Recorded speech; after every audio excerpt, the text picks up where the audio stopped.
Good evening, Jacqueline. Good evening, Haley. Now, there's supposed to be a way where you can see who's watching with you. But I have no idea how to do that. Ooh, maybe I just found it. Maybe no. No, I think not. Oh, well.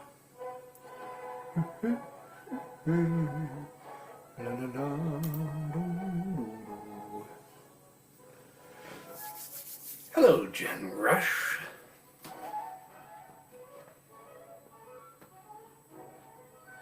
Let's see. It's Tuesday. I have a question for you. What is your favorite kind of taco? I'm going to add a question to my Facebook. Oh. What is your favorite kind of taco? Because of course we like tacos.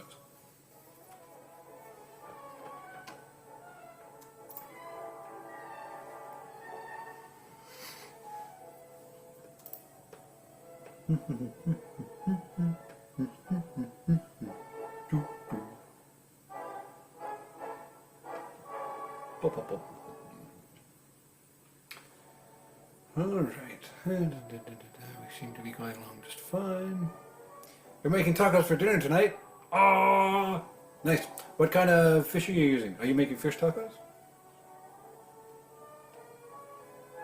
Do tell. I had leftover steak for dinner tonight, which was tasty.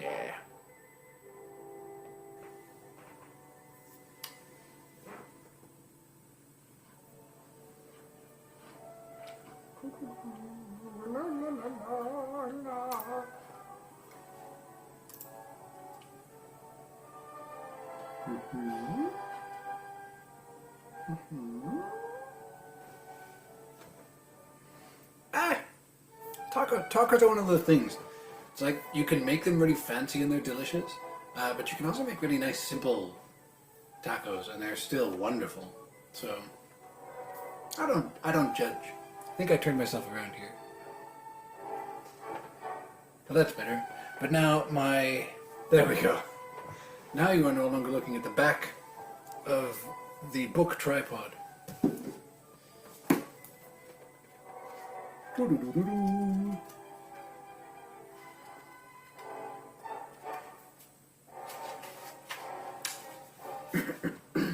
All right. Well, why don't we get started? Oh boy. So, when last we left our folks, it was just before the backstory for Inigo. So Inigo is now waiting at the top of the cliffs of insanity for the man in black to ascend. And Vizzini and Fezzik and Buttercup, who is prisoner, have carried on, instructing Inigo to catch up once he has killed the man in black. So, Inigo's backstory. Inigo. In the mountains of central Spain, set high in the hills above Toledo, was the village of Arabella. It was very small and the air was always clear. That was all you could say that was good about Arabella. Terrific air. You could see for miles. But there was no work. The dogs overran the streets and there was never enough food. The air, clear enough, was also too hot in daylight, freezing at night. As to Inigo's personal life, he was always just a trifle hungry. He had no brothers or sisters, and his mother had died in childbirth. He was fantastically happy, because of his father. Domingo Montoya was funny-looking and crotchety and impatient and absent-minded and never smiled. Inigo loved him, totally. Don't ask why. There really wasn't any one reason you could put your finger on. Oh, probably Domingo loved him back, but love is many things, none of them logical. Domingo Montoya made swords. If you wanted a fabulous sword, did you go to Domingo Montoya? If you wanted a great balanced piece of work, did you go to the mountains behind Toledo? If you wanted a masterpiece, the sword for the ages, was it Arabella that your footsteps led you to? Nope. You went to Madrid. because Madrid was where lived the famous Yesta, and if you had the money and he had the time, you got your weapon. Yesta was fat and jovial and one of the richest and most honored men in the city, and he should have been.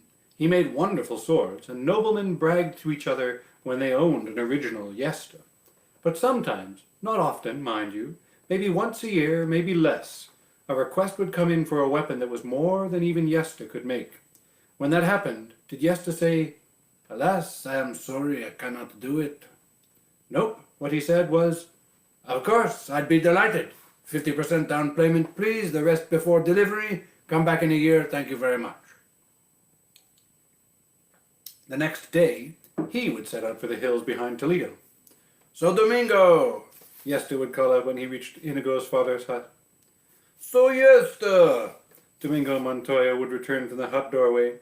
Then the two men would embrace, and Inigo would come running up, and Yesta would rumple his hair.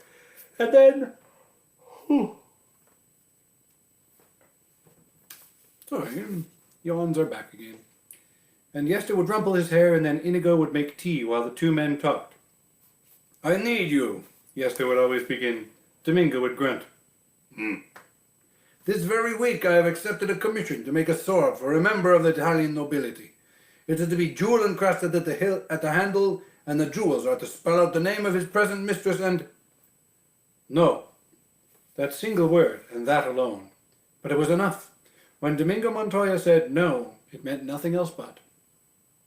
Inigo, busy with the tea, knew what would happen now.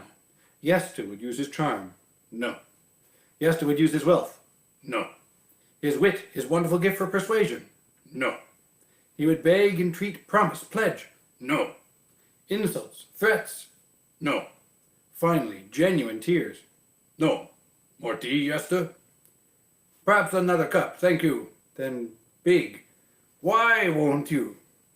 Inigo hurried to refill their cups, so as to never miss a word. He knew they had been brought up together, had known each other for 60 years, had never not loved one another deeply, and it thrilled him when he could hear them arguing. That was the strange thing. Arguing was all they ever did. "Why? My fat friend asks me why. He sits there on his world-class ass and has the nerve to ask me why. Yesta, come to me sometime with a challenge. Once, just once, ride up and say, 'Domingo, I need a sword for an 80-year-old man to fight a duel.' And I would embrace you and cry, 'Yes!' Because to make a sword for an 80-year-old man to survive a duel, that would be something. Because the sword would have to be strong enough to win, yet light enough not to tire his weary arm. I would have to use my all to perhaps find an unknown metal, strong but very light, or devise a different formula for a known one, mix some bronze with some iron and some air in a way ignored for 1,000 years. I would kiss your smelly feet for an opportunity like that, fat Yesta. But to make a stupid sword with stupid jewels in the form of stupid initials to some stupid Italian, and so some stupid Italian can thrill his stupid mistress, no, that I will not do. For the last time, I ask you, please. For the last time, I tell you, I'm sorry, no. I gave my word the sword would be made. Yesta said, I cannot make it. In all the world, no one can but you. And you say no, which means I have gone back on the commitment, which means I have lost my honor, which means that since honor is the only thing in the world I care about, and since I cannot live without it, I must die. And since you are my dearest friend, I may as well die now with you, basking in the warmth of your affection. And here Yesta would pull out a knife. It was a magnificent thing, a gift from Domingo on Yesta's wedding day. Goodbye, little Inigo, Yesta would say then. God grant you your quota of smiles. It was forbidden for Inigo to interrupt. Goodbye, little Domingo, Yesta would say then. Although I die in your hut, and although it is your own stubborn fault that causes my ceasing, in other words, even though you are killing me, don't think twice about it. I love you as I always have, and God forbid your conscience should give you any trouble. He pulled open his coat, brought the knife closer, closer. The pain is worse than I imagined, Yesta cried. How can it hurt when the point of the weapon is still an inch away from your belly? Domingo asked. I'm anticipating. Don't bother me. Let me die unpestered. He brought the point to his skin, pushed. Domingo grabbed the knife away. Someday I won't stop you, he said. Inigo, set an extra place for supper. I was all set to kill myself, truly. Enough dramatics. What's on the menu for the evening? The usual gruel. Inigo, go check and see if there's anything by chance in my carriage outside. There was always a feast waiting in the carriage, and after the food and the stories would come the departure, and always before the departure would come the request. We would be partners, Yester would say, in Madrid. My name before yours on the sign, of course, but equal partners in all things. No. All right, your name before mine. You are the greatest sword maker. You deserve to come first. Have a good trip back. Why warned you? Because, my friend Yester, you are very famous and very rich, and so you should be, because you make wonderful weapons. But you also make them for any fool who happens along. I am poor, and no one knows me in all the world except you and Inigo. But I do not have to suffer fools. You are an artist, Yester said. No, I don't know why I have to move my hand when I'm doing Yester's voice, but I have to. It's a thing. No, not yet. A craftsman only, but I dream to be an artist. I pray that someday, if I work with enough care, if I am very, very lucky, I will make a weapon that is a work of art. Call me an artist then, and I will answer. Yester entered his carriage. Domingo approached the window, whispered, I remind you only of this. When you get this jeweled-initialed sword, claim it as your own. Tell no one of my involvement. Your secret is safe with me. Embraces and waves. The carriage would leave, and that was the way of life before the six-fingered sword. Inigo remembered exactly the moment it began.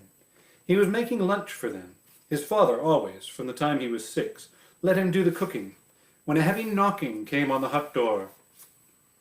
Inside there, a voice boomed. Be quick about it. Inigo's father opened the door. Your servant, he said. You are a sword maker, came the booming voice. Of distinction. I have heard that this is true. If only it were, Domingo replied. But I have no great skills. Mostly I do repair work. Perhaps if you had a dagger blade that was dulling, I might be able to please you. But anything more is beyond me. Inigo crept up behind his father and peeked out. The booming voice belonged to a powerful man with dark hair and broad shoulders, who sat upon an elegant brown horse. A nobleman, clearly, but Inigo could not tell the country. I desire to have made for me the greatest sword since Excalibur. I hope your wishes are granted, Domingo said. And now, if you please, our lunch is almost ready, and I do not give you permission to move. You stay right exactly where you are, or risk my wrath, which, I must tell you in advance, is considerable. My temper is murderous. Now, what were you saying about your lunch? I was saying that it will be hours before it is ready. I have nothing to do and would not dream of budging. There are rumors, the nobleman said, that deep in the hills behind Toledo lives a genius, the greatest sword maker in all the world. He visits here sometimes. That must be your mistake. But his name is Yester, and he lives in Madrid. I will pay 500 pieces of gold for my desires, said the big-shouldered noble. That is more money than all the men in all this village will earn in all their lives, said Domingo. Truly, I would love to accept your offer, but I am not the man you seek. These rumors lead me to believe that Domingo Montoya would solve my problem. What is your problem? I am a great swordsman, but I cannot find a weapon to match my peculiarities, and therefore I am deprived of reaching my highest skills. If I had a weapon to match my peculiarities, there would be no one in all the world to equal me. What are these peculiarities you speak of? The noble held up his right hand. Domingo began to grow excited. The man had 6 fingers. You see, the noble began. Of course, Domingo interrupted. The balance of the sword is wrong for you because every balance has been conceived of for 5. The grip of every handle cramps you because it has been built for 5. For an ordinary swordsman it would not matter, but a great swordsman, a master, would have eventual discomfort, and the greatest swordsman in the world must always be at ease. The grip of his weapon must be as natural as the blink of his eye and cause him no more thought. Clearly you understand the difficulties. The nobleman began again. Hello, Diana. But Domingo had traveled where others' words could never reach him. Inigo had never seen his father so frenzied. The measurements, of course, each finger on the circumference of the wrist and the distance from the 6th nail to the index pad. So many measurements. And your preferences. Do you prefer to slash or cut? If you slash, do you prefer the right to left movement or perhaps the parallel? When you cut, do you enjoy an upward thrust, and how much power do you wish to come from the shoulder and how much from the wrist? And do you wish your point coated so as to enter more easily, or do you enjoy seeing the opponent's wince? So much to be done, so much to be done. And on and on and on he went, until the noble dismounted and had almost to take him by the shoulders to quiet him. You are the man of the rumors. Domingo nodded. And you will make me the greatest sword since Excalibur. I will beat my body into ruins for you. Perhaps I will fail, but no one will try harder. And payment? When you get the sword, then payment. Now, let me get to work measuring. Inigo, my instruments! Inigo scurried into the darkest corner of the hut. I insist on leaving something on account. It is not necessary. I may fail. I insist. All right. 1 gold piece. Leave that. But do not bother me with money when there is work that needs beginning. The noble took out 1 piece of gold. Domingo put it in a drawer and left it, without even a glance. Feel your fingers now, he commanded. Rub your hands hard, shake your fingers. You will be excited when you duel, and this handle must match your hand in that excitement. If I measured when you were relaxed, there would be a difference, as much as 1/1000th of an inch, and that would rob us of perfection. And that is what I seek, perfection. I will not rest for less. The nobleman had to smile. And how long will it take to reach it? Come back in a year, Domingo said, and with that he set to work. Such a year. Domingo slept only when he dropped from exhaustion.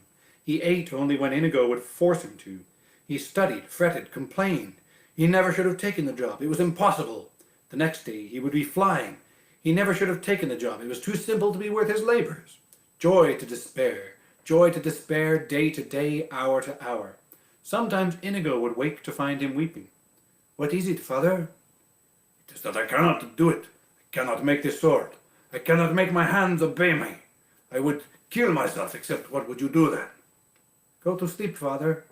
No, I don't need sleep. Failures don't need sleep. Anyway, I slept yesterday. Please, father, a little nap. All right, a few minutes to keep you from nagging. Some nights, Inigo would awake to see him dancing. What is it, father?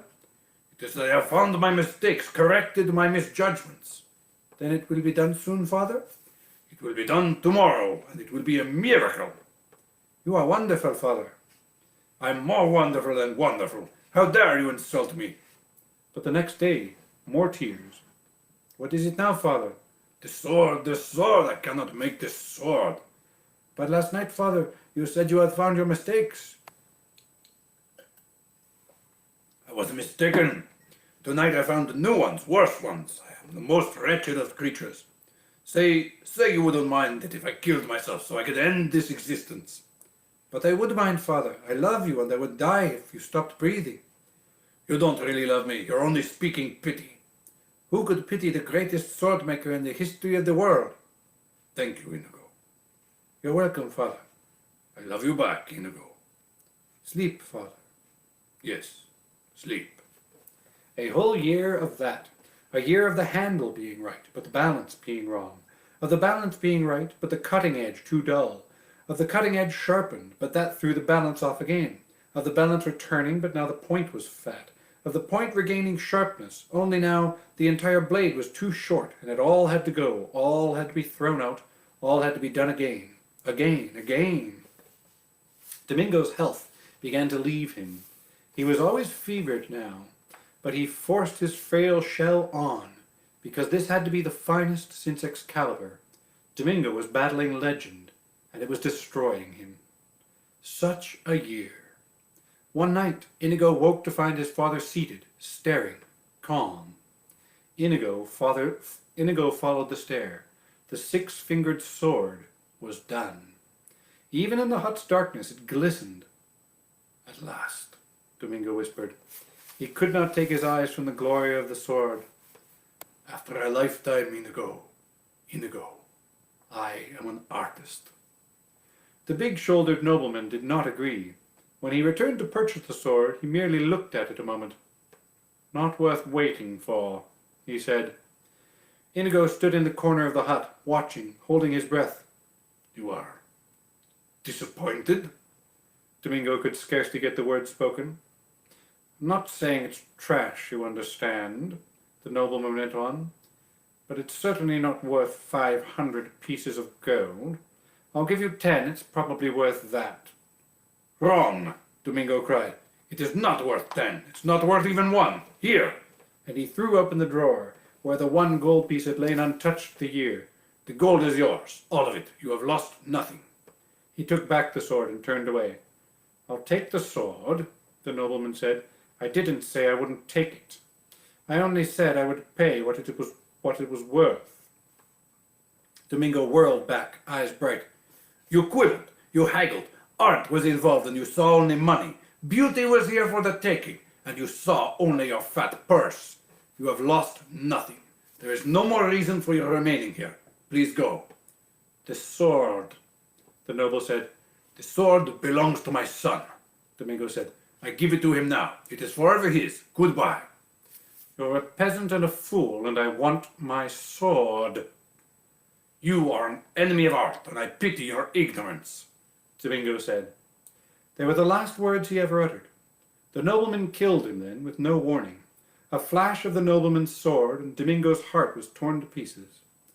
Inigo screamed. He could not believe it. It had not happened. He screamed again. His father was fine. Soon they would have tea. He could not stop screaming. The village heard. 20 men were at the door. The nobleman pushed his way through them. That man attacked me. See? He holds a sword. He attacked me, and I defended myself. Now move from my way. It was lies, of course, and everyone knew it. But he was a noble, so what was there to do? They parted, and the nobleman mounted his horse. Coward! The nobleman whirled. Pig! Again the crowd parted. Inigo stood there, holding the six-fingered sword, repeating his words. Coward! Pig! Killer! Someone tend the babe before he oversteps himself, the noble said to the crowd. Inigo ran forward then, standing in front of the nobleman's horse, blocking the nobleman's path. He raised the six-fingered sword with both his hands and cried, I, Inigo Montoya, to challenge you, coward, pig killer, ass fool, to battle. Get him out of my way.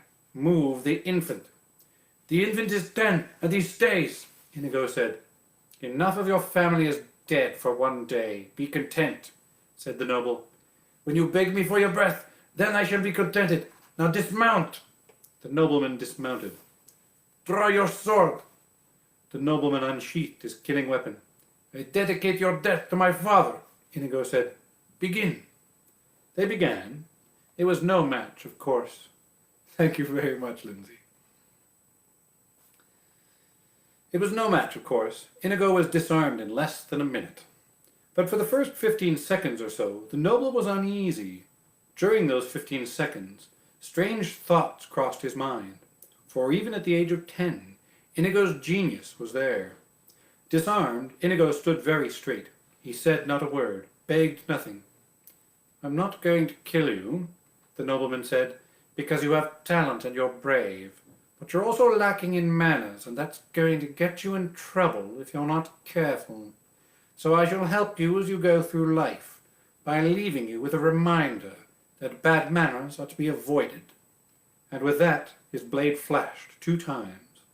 And Inigo's face began to bleed. 2 rivers of blood poured from his forehead to his chin, one crossing each cheek. Everyone watching knew it then.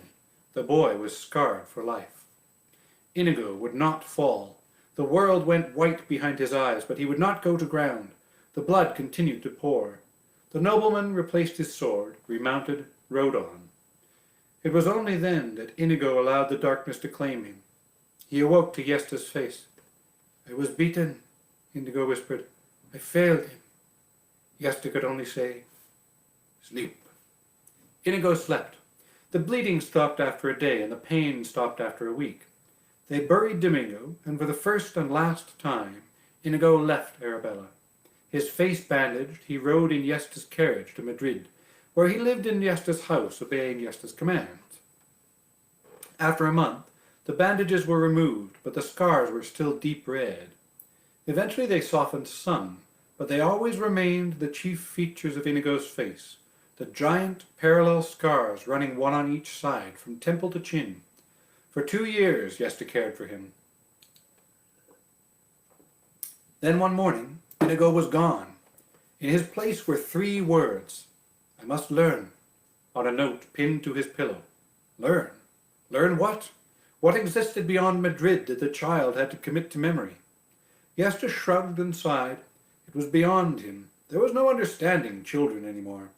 Everything was changing too fast, and the young were different. Beyond him, life was beyond him. The world was beyond him, you name it, it was beyond him. He was a fat man who made swords, that much he knew. So he made more swords, and he grew fatter, and the years went by. As his figure spread, so did his fame. From all across the world they came, begging him for weapons. So he doubled his prices, because he didn't want to work too hard anymore. He was getting old. But when he doubled his prices, when the news spread from duke to prince to king, they only wanted him the more desperately. Now the wait was 2 years for a sword, and the lineup of royalty was unending, and Yesta was growing tired. So he doubled his prices again, and when that didn't stop them, he decided to triple his already doubled and redoubled prices, and besides that, all work had to be paid for in jewels in advance, and the wait was up to 3 years, but nothing would stop them.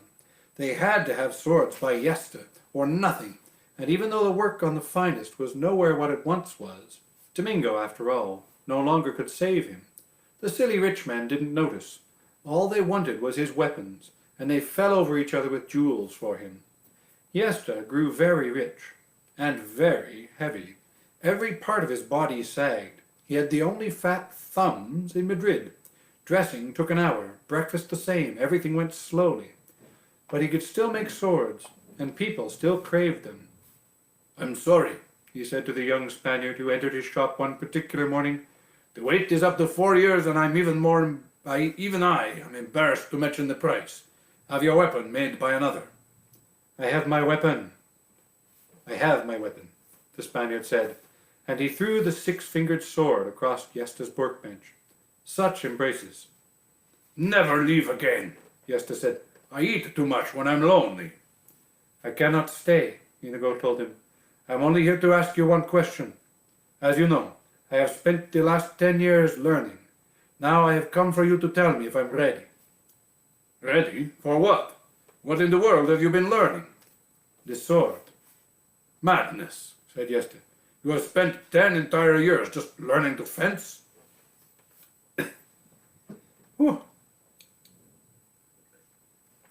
I really like Inigo's backstory. Fun voices. "No, not just learning to fence," Inigo answered. "I did many other things as well." "Tell me." "Well," Inigo began, 10 years is what? About 3,600 days. And that's about, I figured this out once, so I remember pretty well, about 86,000 hours. Well, I always made it a point to get 4 hours sleep per night. That's 14,000 hours right there, leaving me perhaps 72,000 hours to account for. "You slept, I'm with you. What else?" "Well, I squeezed rocks." "I'm sorry, my hearing sometimes fails me. It sounded like you said you squeezed rocks." "To make my wrists strong, so I could control the sword. Rocks like apples, that size. I would squeeze them in each hand for perhaps 2 hours a day, and I would spend another 2 hours a day in skipping and dodging and moving quickly, so that my feet would be able to get me into position to deliver properly the thrust of this sword. That's another $14,000. I'm down to 58,000 now. Well, I always sprinted 2 hours each day as fast as I could, so my legs, as well as being quick, would also be strong. And that gets me down to about $50,000. Yeste examined the young man before him, blade thin, 6 feet in height, straight as a sapling, bright-eyed, taut, even motionless. He seemed whippet quick. And these last $50,000? These have been spent studying the sword? Inigo nodded. Where? Wherever I could find a master. Venice, Bruges, Budapest. I could have taught you here. True, but you care for me. You would not have been ruthless. You would have said, excellent parry, Inigo. Now that's enough for one day, let's have supper. That does sound like me, Yeste admitted. But why was it so important? Why was it worth so much of your life? Because I could not fail him again. Fail who? My father. I have spent all these years preparing to find the six-fingered man and kill him in a duel. But he is a master, Yeste. He said as much, and I saw the way his sword flew at Domingo. I must not lose that duel when I find him. So now I have come to you. You know swords and swordsmen. You must not lie. Am I ready? If you say I am, I will seek him through the world. If you say no, I will spend another 10 years and another 10 after that, if that is needed. So they went to Yeste's courtyard. It was late morning, hot. Yeste put his body in a chair, and the chair in the shade. Inigo stood waiting in the sunshine. We need not test desire, and we know you have sufficient motive to deliver the death blow, Yeste said. Therefore, we only need to probe your knowledge and speed and stamina. We need no enemy for this. The enemy is always in the mind. Visualize him. Inigo drew his sword. The six-fingered man taunts you, Yeste called. Do what you can. Inigo began to leap around the courtyard, the great blade flashing. He uses the Agrippa defense, Yeste shouted. Immediately, Inigo shifted position, increased the speed of his sword. Now he surprises you with Bonetti's attack. But Inigo was not surprised for long.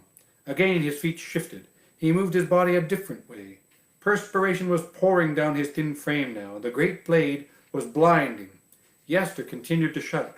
Inigo continued to shift. The blade never stopped. At 3 in the afternoon, Yeste said, Enough. I am exhausted from the watching. Inigo sheathed the six-fingered sword and waited.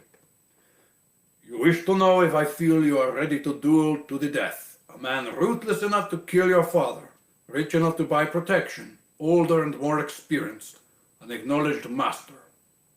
Inigo nodded. I'll tell you the truth, and it is up to you to live with it. First, there has never been a master as young as you. 30 years at least before that rank has yet been reached, and you are barely 22. Well, the truth is, you are an impetuous boy driven by madness, and you are not now, and you never will be, a master. Thank you for your honesty, Inigo said. I must tell you, I had hoped for better news. I find it very hard to speak just now, so if you'll excuse me, I'll be on my... I had not finished, Yeste said. What else is there to say? I loved your father, very dearly, that you know. But this you did not know. When we were very young, not yet 20, we saw with our own eyes an exhibition by the Corsican wizard Bastia. I know of no wizards. It is the rank beyond master in swordsmanship, Yeste said. Bastia was the last man so designated. Long before your birth, he died at sea. There have been no wizards since, and you would never have in this world beaten him. But I'll tell you this. He would never in this world have beaten you. Inigo stood silent for a long time. I am ready then. I would not enjoy being the six-fingered man, was all Yeste replied. The next morning, Inigo began the track down. He had it all carefully prepared in his mind. He would find the six-fingered man. He would go up to him. He would say simply, Hello, my name is Inigo Montoya. You killed my father, prepare to die. And then Oh, then the duel. It was a lovely plan, really. Simple, direct, no frills. In the beginning, Inigo had all kinds of wild vengeance notions, but gradually simplicity had seemed the better way. Originally, he had all kinds of little plays worked out in his mind. The enemy would weep and beg. The enemy would cringe and cry. The enemy would bribe and slobber and act in every way unmanly. But eventually, these two gave way in his mind to simplicity. The enemy would simply say, "Oh yes, I remember killing him. I'll be only too delighted to kill you too." Inigo had only one problem. He could not find the enemy. It never occurred to him there would be the least difficulty. After all, how many noblemen were there with 6 fingers on their right hands? Surely it would be the talk of whatever his vicinity happened to be. A few questions. "Pardon, I'm not crazy, but have you seen any 6-fingered noblemen lately?" And surely sooner or later there would be an answering, "Yes." But it didn't come. And later wasn't the kind of thing you wanted to hold your breath for either. The first month wasn't all that discouraging. Inigo crisscrossed Spain and Portugal. The second month he moved France and spent the rest of the year there. The year following that was his Italian year, and then came Germany and the whole of Switzerland. It was only after 5 solid years of failure that he began to worry. By then he had seen all of the Balkans and most of Scandinavia, and had visited the Florinese and the natives of Gilder and into Mother Russia and down step by step around the entire Mediterranean. By then he knew what had happened. 10 years learning was 10 years too long. Too much had been allowed to happen. The 6-fingered man was probably crusading in Asia, or getting rich in America, or a hermit in the East Indies, or dead? Inigo, at the age of 27, began having a few extra glasses of wine at night to help him get to sleep. At 28, he was having a few extra glasses to help him digest his lunch. At 29, the wine was essential to wake him in the morning. His world was collapsing around him. Not only was he living in daily failure, something almost as dreadful was beginning to happen. Fencing was beginning to bore him. He was simply too good. He would make his living during his travels by finding the local champion wherever he happened to be, and they would duel, and Inigo would disarm him and accept whatever they happened to bet. And with his winnings he would pay for his food and his lodging and his wine. But the local champions were nothing. Even in the big cities, the local experts were nothing. Even in the capital cities, the local masters were nothing. There was no competition, nothing to help him keep an edge. His life began to seem pointless, his quest pointless, everything without reason. At 30 he gave up the ghost.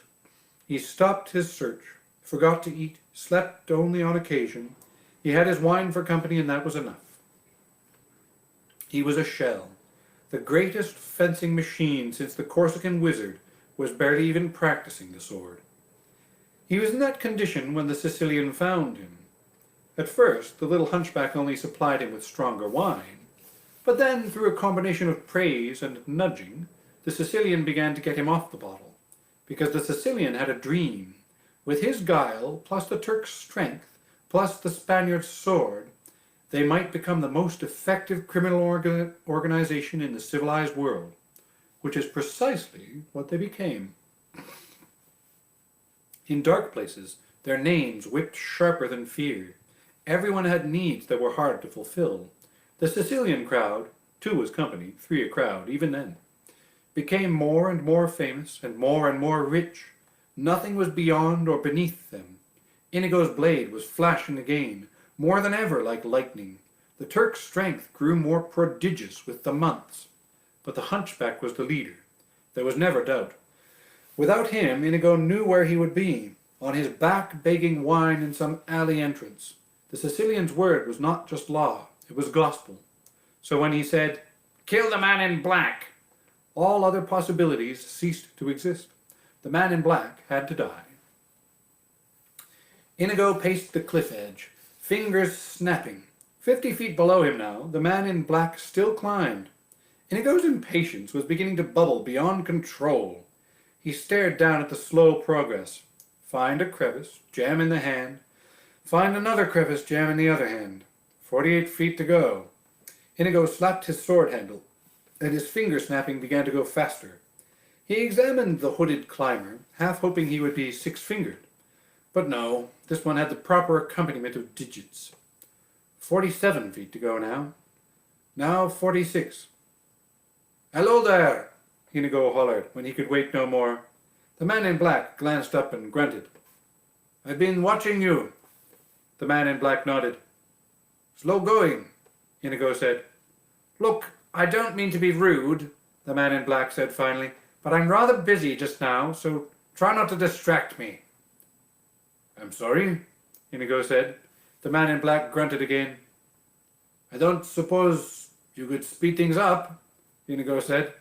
"If you want to speed things up so much," the man in black said, clearly quite angry now, "you could lower a rope or a tree branch or find some other helpful thing to do."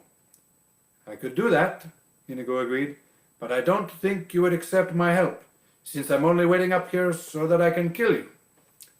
"That does put a damper on our relationship," the man in black said then. "I'm afraid you'll just have to wait." 43 feet left. 41. "I could give you my word as a Spaniard," Inigo said. "No good," the man in black replied. "I've known too many Spaniards." "I'm going crazy up here," Inigo said. Anytime you want to change places, I'd be too happy to accept." 39 feet. And resting. The man in black just hung in space, feet dangling, the entire weight of his body supported by the strength of his hand, jammed into the crevice. "Come along now," Inigo pleaded. "It's been a bit of a climb," the man in black explained, "and I'm weary. I'll be fine in a quarter hour or so." "Another quarter hour? Inconceivable." "Look, we've got a piece of extra rope up here we didn't need when we made our original climb.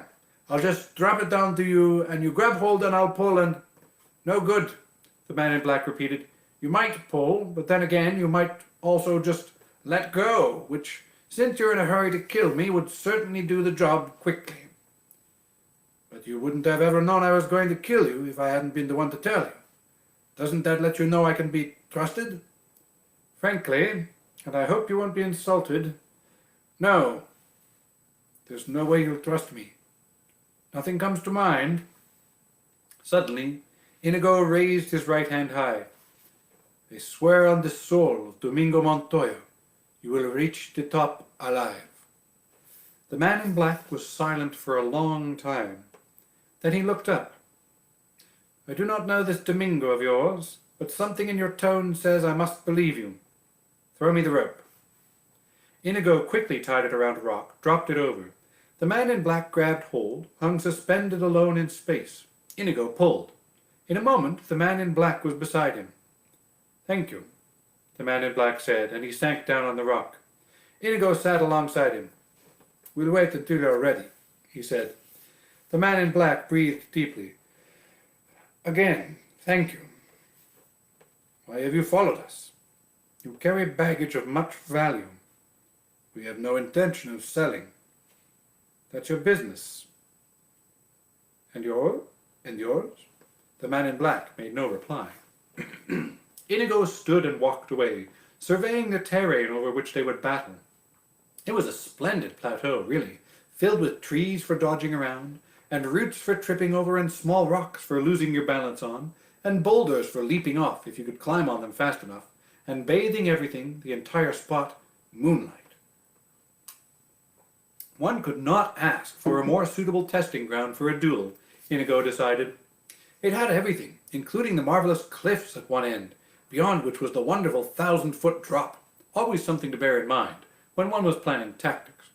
It was perfect. The place was perfect, provided the man in black could fence. Really fence. Inigo did what he always did before a duel. He took the great sword from its scabbard and touched the side of the blade to his face 2 times, once along each scar, once along one scar, once along the other. Then he examined the man in black. A fine sailor, yes, a mighty climber, no question. Courageous? Without a doubt. But could he fence? Really fence? Please, Inigo thought. It has been so long since I've been tested. Let this man test me. Let him be a glorious swordsman. Let him be both quick and fast, smart and strong. Give him a matchless mind for tactics, a background the equal of mine. Please, please, it's been so long. Let him be a master.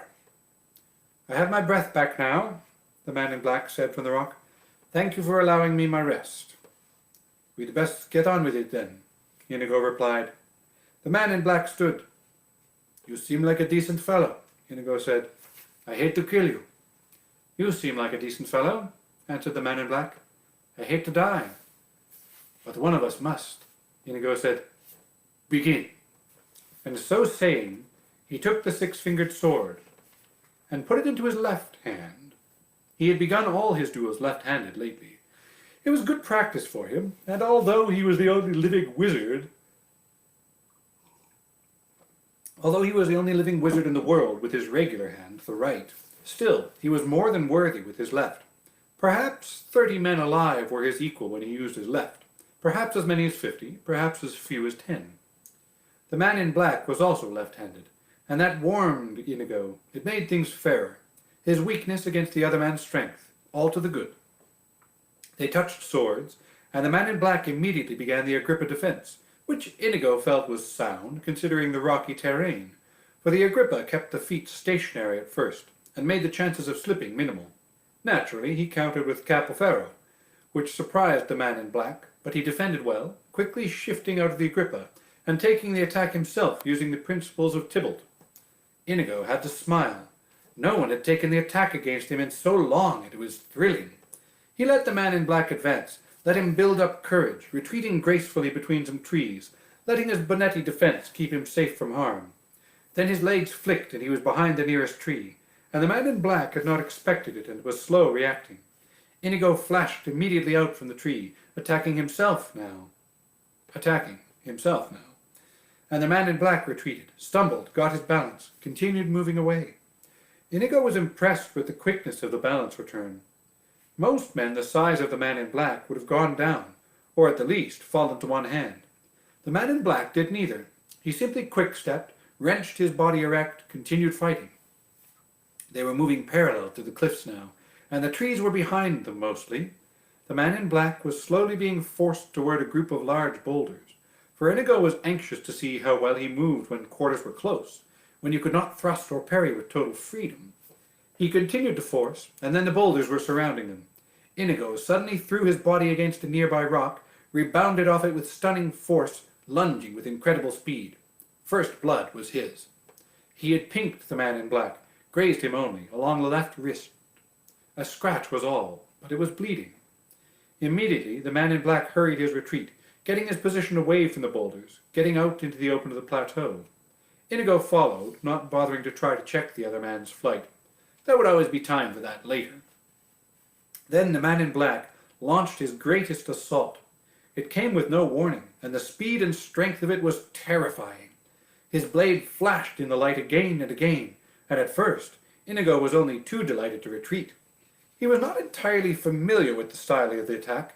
It was mostly McBone, but there were snatches of Capoferro thrown in, and he continued moving backward while he concentrated on the enemy, figuring the best way to stop the assault. The man in black kept advancing, and Inigo was aware that behind him now he was coming closer and closer to the edge of the cliffs, but that could not have concerned him less. The important thing was to outthink the enemy, find his weakness, let him have his moment of exaltation. Suddenly, as the cliffs came ever nearer, Inigo realized the fault in the attack that was flashing at him. A simple Tybalt maneuver would destroy it entirely, but he didn't want to give it away so soon.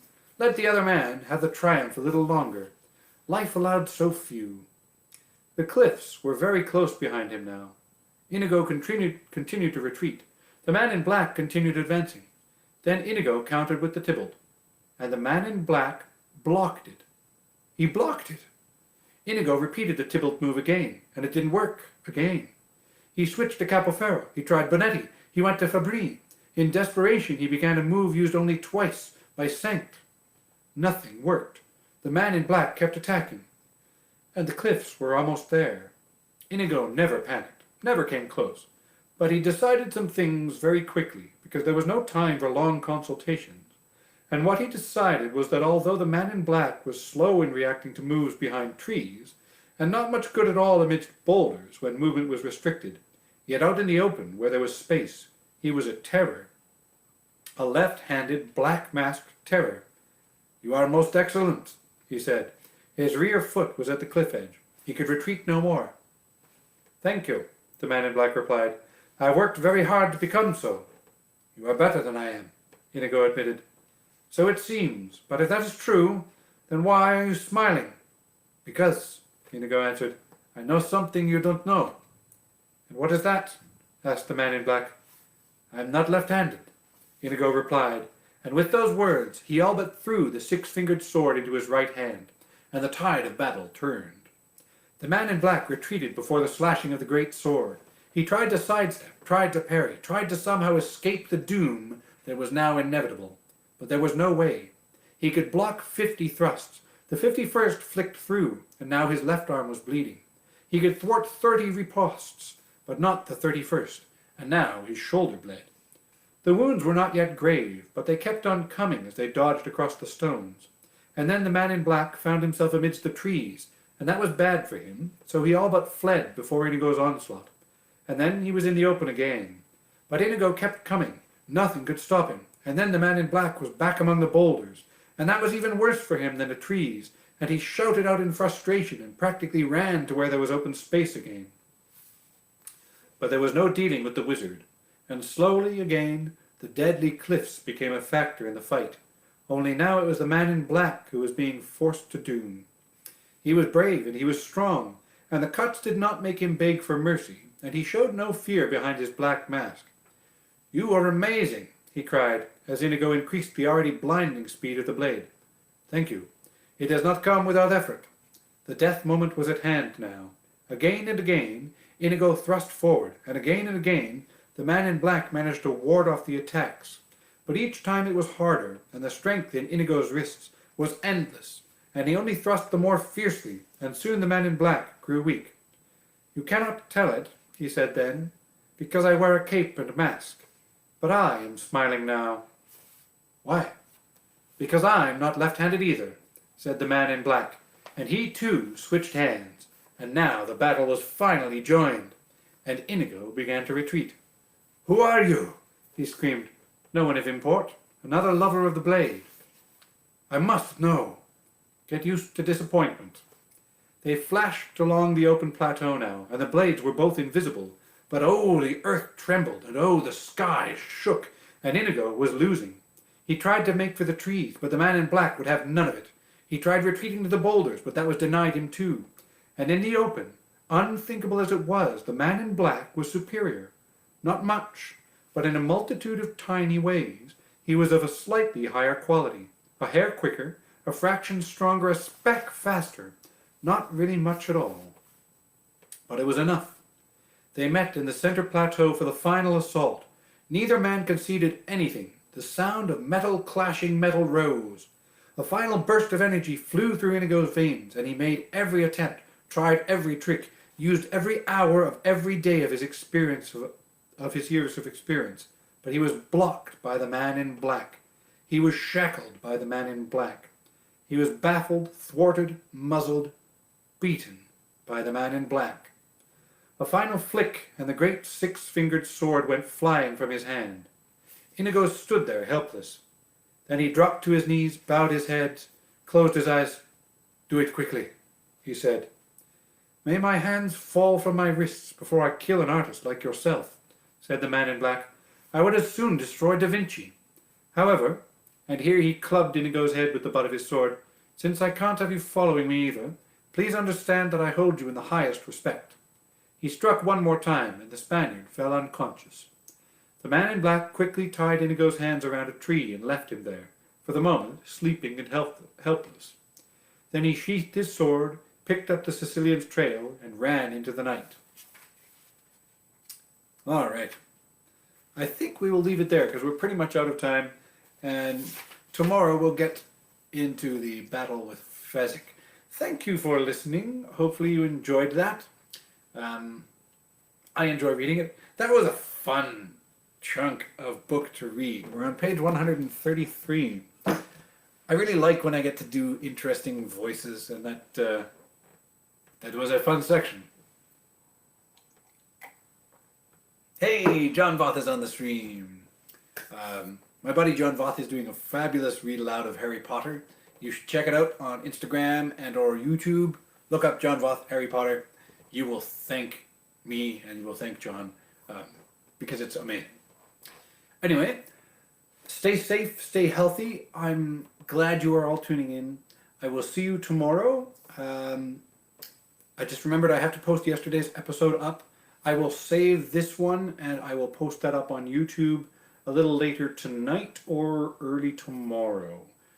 So keep an eye on YouTube. If you have friends who want to get caught up, they can do that on YouTube and then tune in tomorrow. Yeah, it's a fun book, isn't it? Good choice, good voting, people. For now, have a wonderful night. Stay safe, stay healthy, and I will see you tomorrow. Farewell wherever you fare, until we meet again.